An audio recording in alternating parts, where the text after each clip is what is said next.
모든 자산에 투자할 때는 코스트 오브 캐피탈이 항상 존재하잖아요. 네. 자본 비용. 그래서 우리가 주식에 기대하는 자본 비용이 한 10% 정도, 뭐 역사적으로 봤을 때 그 정도 되는 것 같은데, 연간 10% 수익을 초과하는 수익에 대해서 세금을 물려야 되지 않나? 돈을 벌면 세금을 내야 되는 거는 뭐 당연하다고 생각해서 장기적으로는 그 방향으로 가야 되는데, 과연 우리나라가 지금까지 역사적으로 연 10% 자본 비용을 상회하는 자본 이익률을 투자자들한테 가져다 줬냐?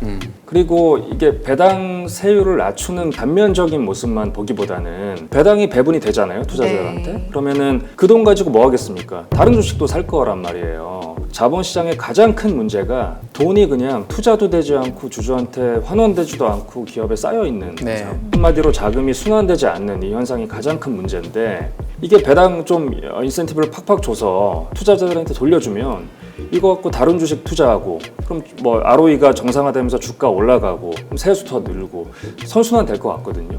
이미 발표된 현행 그 제도대로라면 뭐 시장도 이미 반응을 보여주고 있지 않습니까?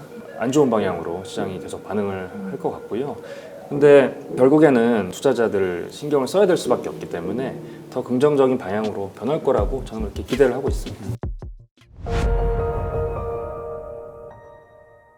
상법과 세법 개정안에 대한 기대도 있지만 또 우려가 함께 엇갈리고 있고, 4일에 개정됐던 2차 상법 개정안 본회의 처리는 21일로 미뤄지게 됐습니다. 대통령실에서는 세법 개정안에 대해서 재검토가 어렵다는 취지의 입장을 발표했고요. 또 물론 이제 당에서 의견을 모아오면 듣겠다라는 네. 말은 있었는데, 여러 가지 이야기들이 나오는 만큼 저희도 좀 관련 내용 자세히 한번 짚어봐야 할 것 같습니다. 2부, 그래서 차파트너스 자산운용 김형균 본부장님 모셔봤는데요. 모시고 자세한 내용 짚어볼게요. 어서 오세요. 안녕하십니까. 안녕하십니까. 반갑습니다. 저희가 1부에서도 좀 관련된 이야기를 하긴 했는데, 1부에서는 시장에 어떤 영향을 줄지를 좀 더 많이 얘기했던 것 같아요, 의원님.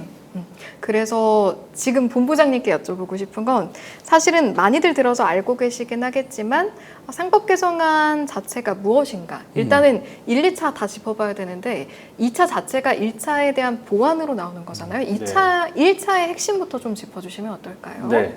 1차 상법 개정안에서 가장 중요한 부분은 이사의 주주에 대한 충실 의무를 이제 상법에 명문화한 거거든요. 네. 그래서 기존의 법이 이사는 회사에 대해서만 충실 의무를 진다고 이제 써 있었는데, 그거를 주주에게까지 확대하는 내용의 개정, 그게 가장 중요한 내용이고요. 그다음에 두 번째로는 이제 사회이사인 감사위원을 분리 선출할 때, 네. 그 기존에는 최대 주주와 특수한 개인의 지분을 각각 3%씩 해서 이제 대주주의 의결권이 되게 늘어났었는데, 그거를 합쳐서 3%로, 합산 3%로 이제 제한하는 그런 이제 규정이 하나 또 도입이 됐습니다. 그 외에도 뭐 사회이사 명칭을 독립이사로 바꾸는 것도 있고요. 그리고 전자주주총회를 또 의무화하는 그런 내용들이 이제 1차 상법 개정안의 내용입니다. 네. 네. 소액주주 입장에서 제가 보기에도 그 주주 충실 의무가 들어간 게 되게 큰데, 이게 되면은 현실 세계에서는 어떤 식으로 바뀔지 뭐 예를 좀 들어줄 수 있는 게 있으실까요? 예, 최근에 그 상법 개정 전후로 이제 여러 기업들이 예를 들어 뭐 인적 분할, 그렇죠. 뭐 이런 것들을 발표했다가 철회하는 경우가 많았었거든요. 그렇죠.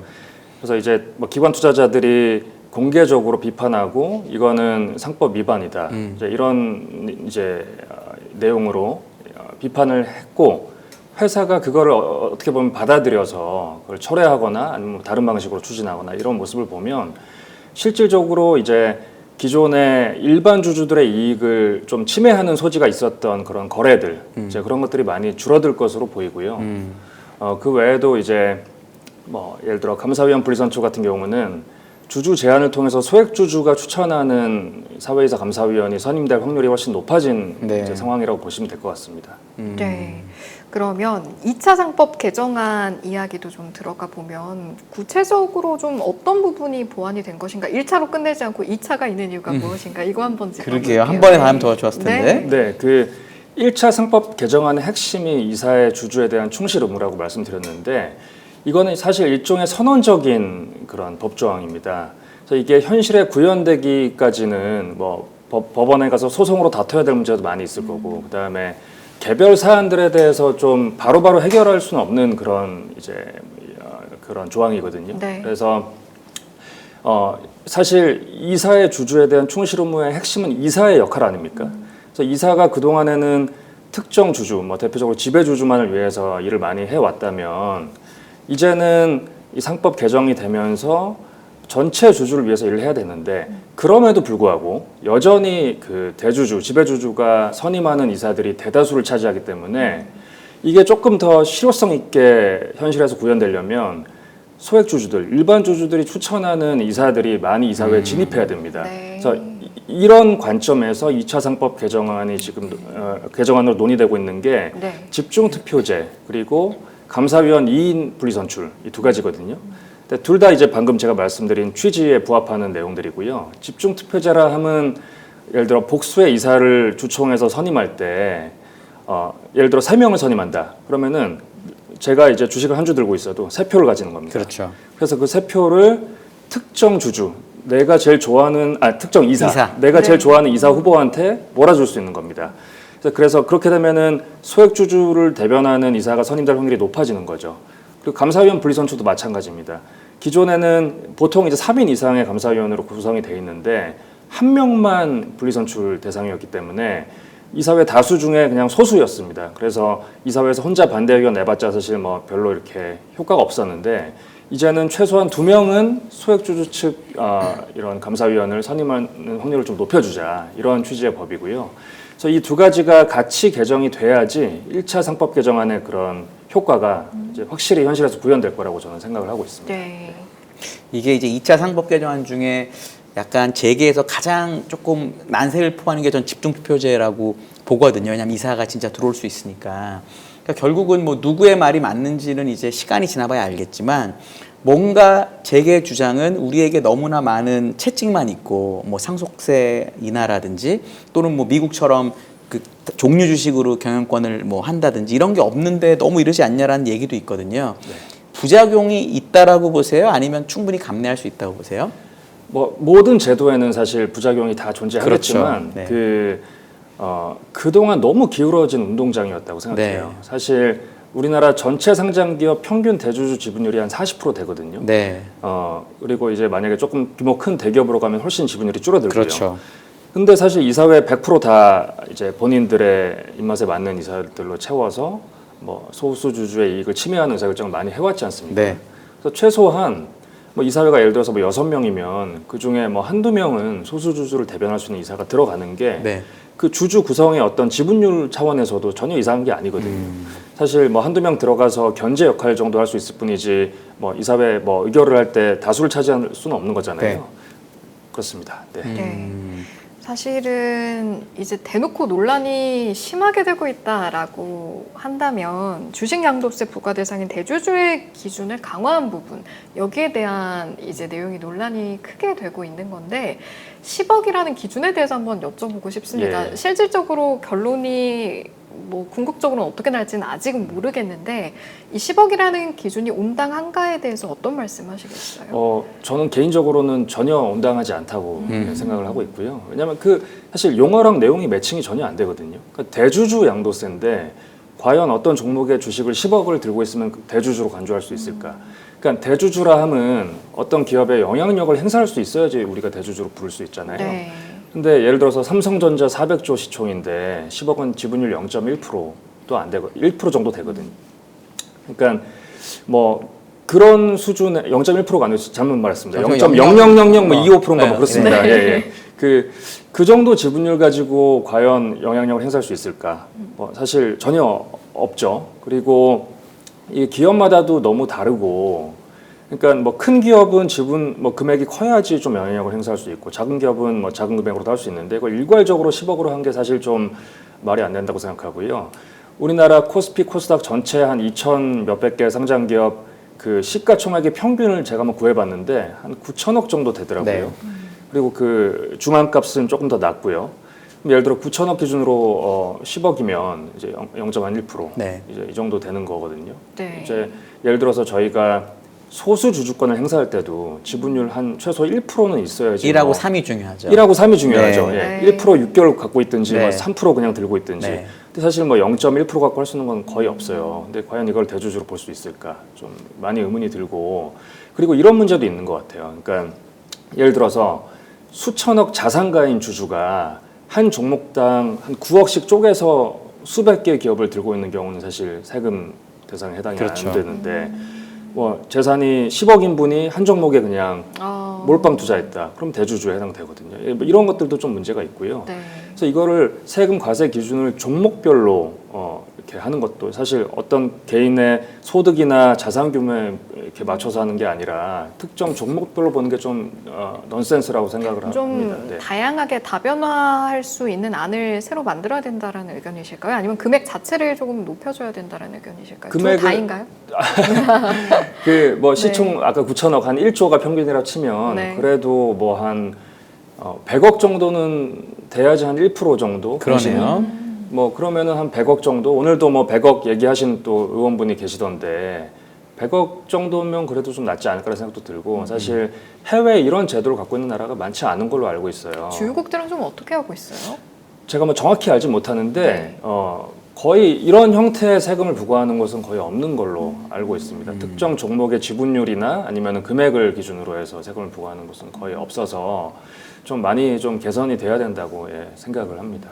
그건 어떻게 못해요. 근데 이제 주식 양도 차익이 없는 나라도 사실 거의 없거든요. 양도 차익 네. 세금은 다 내는데 예를 들어 미국은 네. 1년 미만이면 되게 높고 네. 1년 이상이면 되게 낮고 다 분리과세를 배당까지 해주잖아요. 네. 그럼 장기적으로는 그럼 우리나라도 그런 쪽으로 가야 되는 거냐. 그러니까 결국은 금투세든 뭐든 세금을 부과를 하고 대신 이거를 미국식으로 다 분리과세하는 쪽으로 가서 네. 장기 투자를 유도해야 된다라는 의견도 사실 있거든요. 그거에 대해서는 혹시 어떻게 보세요? 그러니까 자본이득세, 네, 뭐 금투세, 금투세든 뭐든 뭐 어떤 네. 방법이든 간에 이름은. 장기적으로 저는 당연히 그 방향으로 가는 게 맞다고 생각을 하고요. 근데 이제 제 개인적인 생각으로는 네. 이게 모든 투자 자산에 투자할 때는 코스트 오브 캐피탈이 항상 존재하잖아요. 네. 자본 비용. 네. 그래서 우리가 주식에 기대하는 자본 비용이 한 10% 정도 역사적으로 봤을 때 그 정도 되는 것 같은데 그럼 최소한 10% 연간 10% 수익을 초과하는 수익에 대해서 세금을 물려야 되지 않나? 이런 생각을 좀 개인적으로 하고 있습니다. 네. 근데 어쨌거나 돈을 벌면 세금을 내야 되는 거는 뭐 당연하다고 생각해서 장기적으로는 그 방향으로 가야 되는데 그럼 과연 우리나라가 지금까지 역사적으로 과거에 연 10% 자본 비용을 상회하는 자본 이익률을 투자자들한테 가져다 줬냐? 아주 단순히 그냥 코스피 지수의 장기 TSR 총 주주 수익률을 보면 되는 거죠. 훨씬 낮거든요. 네. 그래서 이런 상황에서 세금을 물리려고 하니까 이제 투자자들의 반발이 컸던 거고 네. 뭐 미국처럼 그냥 투자해 놓으면은 뭐 주가가 몇 배 올라가는 나라에서 뭐 한 3배, 4배 벌었는데 세금 가져가는 거 뭐라고 할 투자자 많이 없을 거라고 생각합니다. 증권거래세율도 그렇고 배당소득 분리과세도 그렇고 지금 정부가 가져가는 방향성에 대해서는 어떻게 평가하시겠어요? 네, 먼저 증권거래세는 어떻게 보면은 그 거래 마찰 비용이기 때문에 결과적으로 궁극적으로는 없는 게 맞다고 생각하는데요. 이게 어떻게 보면 정책적인 의사결정으로 금투세랑 좀 맞바꾼 측면이 있기 때문에 네.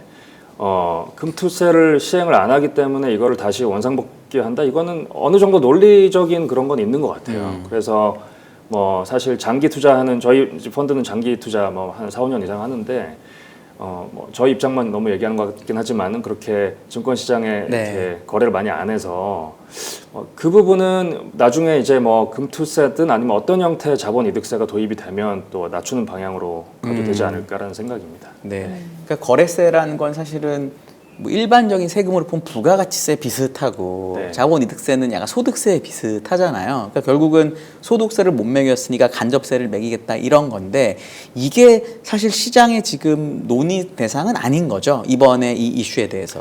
그렇습니다. 네. 사실 시장에서 가장 관심 있는 거는 앞서 그 대주주 기준이랑 그리고 배당소득. 소득세. 이거는 네. 어떻게 배당소득 분류과세란 말만 나오면 이제 대주주가 많이 가져가고 부자 감세고 이런 또 반대편의 논리가 있잖아요. 네. 이거에 대한 의견을 너무 꼭 듣고 싶습니다. 그러니까 사실은 이제 이론적으로 보면 아시겠지만 배당이라는 거는 주주 관점에서 이제 여러 가지 비용 다 내고 최종적으로 남은 순이익에서 주주의 몫에서 이제 나눠 갖는 법인세를 거죠. 한번 내고 그렇죠. 이제 세금을 한번 내고 남은 순이익을 그냥 단순히 배분하는 그렇죠. 거잖아요. 근데 배분하는 과정에서 세금이 한번 더 발생하는 거라서 그렇죠. 이론적으로 이건 이중과세입니다. 맞습니다. 예. 그래서 이런 현재 그 종합소득세 포함해서 이제 뭐 최대 49.5% 내고 있는 상황에서도 이런 이중과세를 조정해주는 그런 그로스업이라는 항목이 있거든요. 그래서 실질적으로 49.5%가 이제 공제를 받으면은 한 30% 중후반대 실효세율로 된다고 이제 하더라고요. 그런 이제 상황인데 이번에 발표된 배당 그 분리과세 최고세율이 35%, 이제 지방세 포함 38.5%인데 그럼 기존이랑 사실 큰 차이가 없거든요. 그리고 뭐 대주주 입장에서도 마찬가지로 뭐 기존에 40% 정도 세금 내다가 뭐 한 30 몇 프로 세금 낸다고 아 이건 정말 큰 변화구나 앞으로 배당 많이 해야겠어 이런 네. 생각은 또 안 할 것 같아요. 그래서 사실 조금 더 낮추는 게 더 좋지 않을까라고 생각하고 있습니다. 그러면 사실 정부 입장에서는 좀 배당 확대도 유도하고 장기 투자도 이제 많이 하십시오라는 의도가 어느 정도 있었을 텐데 의도한 바를 달성하기에 이렇게 크게 변화된 건 아니다. 정도의 저는 말씀으로? 그렇게 생각하고요. 네. 그리고 이게 배당 세율을 낮추는 그 단면적인 모습만 보기보다는 배당이 배분이 되잖아요, 투자자들한테. 네. 그러면은 그 돈 가지고 뭐 하겠습니까? 다른 주식도 살 거란 말이에요. 그러니까 이게 우리나라든 뭐 최근까지 일본이든 자본시장의 가장 큰 문제가 돈이 그냥 투자도 되지 않고 주주한테 환원되지도 않고 기업에 쌓여 있는 네. 현상. 그래서 ROE가 계속 낮아지고 한마디로 자금이 순환되지 않는 이 현상이 가장 큰 문제인데 이게 배당 좀 인센티브를 팍팍 줘서 투자자들한테 돌려주면 이거 갖고 다른 주식 투자하고 그럼 뭐 ROE가 정상화되면서 주가 올라가고 그럼 세수 더 늘고 선순환 될 것 같거든요. 그래서 단순히 세율을 낮추는 그 딱 단면적인 모습만 보기보다 이런 큰 그림을 봤으면 좋겠습니다. 그러면 배당소득 분리과세를 지금 되게 복잡해졌잖아요. 퍼센트도 좀 올라가고 뭐 40% 배당 성향인데 뭐 전년보다 늘어야 되고 막 이런 조항들 있잖아요. 본부장님 보시기에는 어떤 방법으로 배당소득 분리과세를 하는 게 가장 그래도 주가와 소액주주를 위해서 도움이 된다고 보세요? 가장 좋은 거는 그냥 뭐 배당 성향 이런 거 무관하게 네. 그냥 낮은 세율을 그냥 부과하는 분리과세. 게 예를 들어 미국처럼 네. 뭐 한 15% 뭐 네, 이렇게. 네. 근데 그러면 그거에 대한 반박 논리가 뭐냐면 그렇게 하게 되면 배당을 많이 할 유인이 없지 않냐라는 얘기도 있거든요. 그건 네. 어떻게 생각하세요? 그것도 뭐 합리적인 의견이라고 생각하고요. 네. 그래서 이제 그런 것들을 좀 보완하는 법안이 이소영 의원이 35% 배당 성향. 네네 맞습니다. 그래서 그런 법도 나쁘지 않은 법이라고 생각해요. 저는 그래서 이게 어차피 어떤 정책을 펼쳤을 때 결과를 우리가 예상해야 되는 상황에서는 뭐 각각 다 장단점이 있을 텐데 저는 두 가지 안 다 현재보다는 훨씬 나아지는 아니다. 그래서 어떤 거라도 좀 하면 좋겠다. 아니면은 그건 네. 어떠세요? 지금 보면은 이제 누진세라는 걸 사람들이 워낙 그러니까 정당하다고 생각하니까 배당을 조금 받는 사람들한테는 세금을 덜 걷고 많이 받는 사람을 많이 내는 쪽으로 자꾸 설계를 하잖아요. 네. 근데 배당의 결정은 배당을 많이 받는 사람이 하게 돼 있잖아요. 무조건. 왜냐하면 대주주가 그렇죠. 하니까. 그러면 대주주 입장에서 나는 세금을 많이 내고 소액주주 조금 내니까 아이 배 아파서 싫어라고 해서 배당을 안 할 수 있는 확률도 있는데 네. 그래서 단일 세율이 좋다라는 것도 있긴 하거든요. 네. 그거에 대해서는 혹시 그러면은 저 어떻게 완벽히 생각하세요? 동의합니다. 아, 네. 그게 뭐 아까 말씀드렸다시피 우리나라 지배주주 지분율이 40% 평균 네. 지분율이 사실 모든 거 다 결정할 수 있거든요. 그렇죠. 특히 배당 같은 경우는 주주총회 그냥 보통 결의여서 맞습니다. 25%만 들고 있어도 사실 다 할 수 있어요. 예. 그래서 결정하는 주체가 조금 더 인센티브를 가져갈 수 있게끔 제도를 결정하는 게 더 맞다고 봅니다. 네, 알겠습니다. 전반적인 세제 개편안을 전체적으로 봤을 때 아까 이제 배당소득 분리과세만 네. 놓고서는 현 수준에서 봤을 때는 장기 투자를 뭐 유발하기는 어려울 것 같습니다라는 의견이셨는데 전반적인 세제 개편안과 그에 따른 좀 시장의 체질이 바뀐다는 측면에서는 어떤 결과를 가져올 거라고 보세요? 전반적인 세제 개편안이요. 지금 사실 어떻게 결정될지는 저희가 모르는 거잖아요. 그죠. 이번 주 안으로는 좀 정리가 될 것 같은데. 네. 네. 봐야 될것 같습니다. 이미 발표된 현행 그 제도대로라면 뭐 시장도 이미 반응을 보여주고 있지 않습니까? 그래서 굉장히 좀 안 좋은 방향으로 시장이 계속 반응을 할 것 같고요. 근데 결국에는 이 1,400만, 500만 투자자들이 있고 뭐 정치인들이 사실 그런 국민의 3분의 1을 차지하는 투자자들을 신경을 써야 될 수밖에 없기 때문에 더 긍정적인 방향으로 변할 거라고 저는 그렇게 기대를 하고 있습니다. 네. 그리고 요 감액 배당을 꼭 여쭤보고 싶었는데 네. 이게 감액 배당이라는 게 원칙적으로는 내가 낸 자본금을 다시 회수하는 거잖아요, 논리적으로는. 그렇죠. 근데 네. 이게 또 누가 이걸 개발해 갖고 자꾸 그렇게 하다 보니까 네. 여기에 과세하겠다고 세제 개편안이 나왔단 말이에요. 네. 그럼 이걸 또 얘기하는 게 대주주는 또 과세하고 소액주주는 안 한다고 하는데 만약 감액 배당에 과세를 하면 대주주가 배당을 안 할 거잖아요. 이런 부분도 약간 조금은 사람들한테 악영향을 줬다고 보는데 이거에 대한 생각 혹시 어떠세요? 이제 감액 배당이라는 게 최근 한 몇 년 전부터 갑자기 생겼죠. 갑자기 이제 뭐 유행되는 아이디어가 딱 네. 누가 개발했죠. 그런 건데 사실 그 자본에 어떻게 보면 꼬리표가 있는 거거든요. 그렇죠. 주주가 그냥 출자한 돈과 사업해서 벌어들인 돈 그렇죠. 구분돼서 출자한 돈은 돌려줄 때는 당연히 출자금의 환급이니까 세금이 없는 게 이론적으로 당연히 맞는 거고요. 네. 그래서 감액 배당은 논리적으로 저는 그 비과세 배당이 맞다고 생각하는데 네. 다만 일부 조금 악용하는 사례들이 좀 있는 것 같아요. 그러니까 실제 자본을 출자하지 않고 예를 들어 IPO 해서 자본 조달하고 IPO 한 지 얼마 안 돼서 그냥 그걸 바로 그냥 감액 배당을 한다든지 네. 예를 들어서 돈은 주주한테 땡기고 배당 수혜는 다 같이 가져간다든지 뭐 이런 일들도 조금 뭐 이런 형태의 감액 배당도 좀 있었던 것 같거든요. 네. 그래서 부작용도 당연히 있지만 기본적으로는 말씀하신 것처럼 출자금의 환급이라는 게 실질에 맞기 때문에 감액 배당 그리고 또 대주주 인센티브랑 일반 주주 인센티브를 일치시키는 또 가장 대표적이고 파워풀한 수단이어서 그렇죠. 좀 현행에서 크게 벗어나지 않은 방향으로 좀 개편이 되면 좋겠습니다. 알겠습니다. 알겠습니다. 자, 그러면 이제 저희가 사실은 1, 2부 이제 먼 길 돌아서 지금 정부의 정책 방향이 어디로 가고 있고 실질적으로 우리 전문가분들은 어떻게 생각하시는지 의견을 좀 구했는데 아마 다들 결국엔 이런 질문이 떠오르실 겁니다. 그래서 우리 개인 투자자들은 어떻게 투자하면 됩니까? 어떤 답변 해주실 수 있을까요? 네. 최근 이제 우리나라 증시가 조금 테마주 성격의 그런 증시거든요. 뭐 예를 들어 상법 개정도 상법 개정 테마. 그렇죠. 그리고 자사주 많은 기업 자사주 소각 테마. 네. 근데 사실 그거를 정교하게 계산해 보면 자사주 소각으로 실제 경제적 실질이 변하는 그런 임팩트보다 훨씬 더 주가 많이 오른 기업들도 많거든요. 네. 그래서 개별 기업 하나하나를 조금 더 펀더멘탈을 분석해서 아까 뭐 좀 전에 이채원 의장님 말씀하신 것처럼 제가 방송 밖에서 이제 듣다 왔는데 네. 좀 저평가된 주식에 조금 더 포커스를 맞춰서 투자하는 게 좋지 않을까 생각합니다.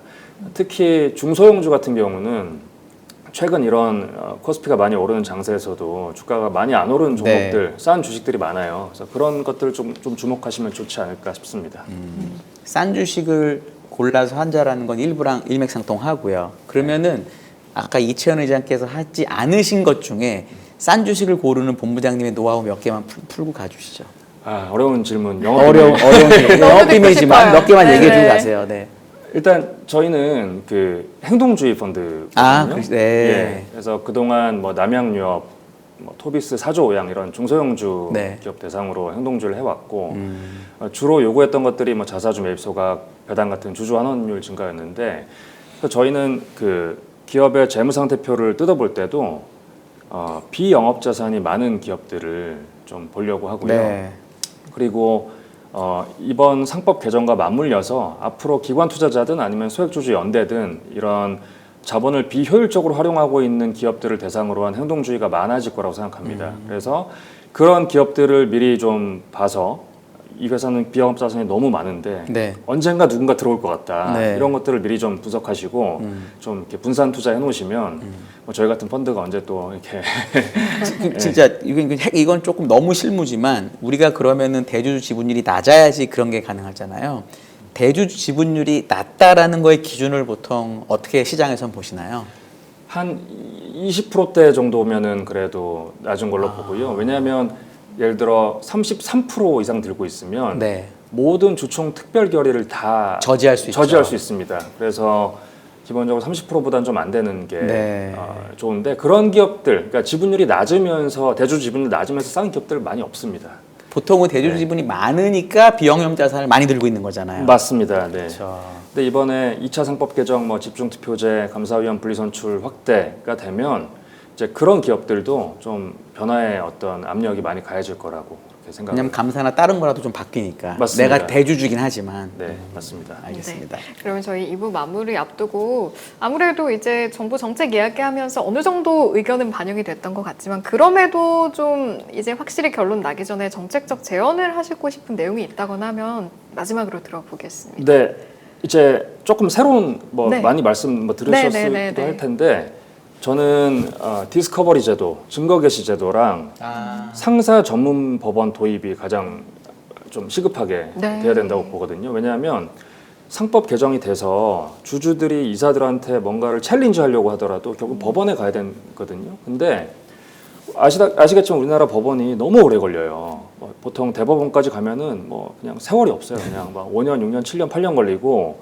그리고 기업들도 그걸 알기 때문에 언젠가 나가 떨어지겠지라는 생각으로 그냥 버티는 경우도 많아요. 그래서 실제로 이런 것들을 좀 전담해서 전문적으로 할 수 있는 상사 전문 법원이 필요하고 그리고 소송으로 다툴 때 좀 증거를 확보할 수 있는 증거 개시 제도가 도입이 되는 게 이런 상법 개정안에 실제로 현실에서 발휘되는데 훨씬 더 그 큰 힘을 가져다주는 그런 안이 될 거라고 생각합니다.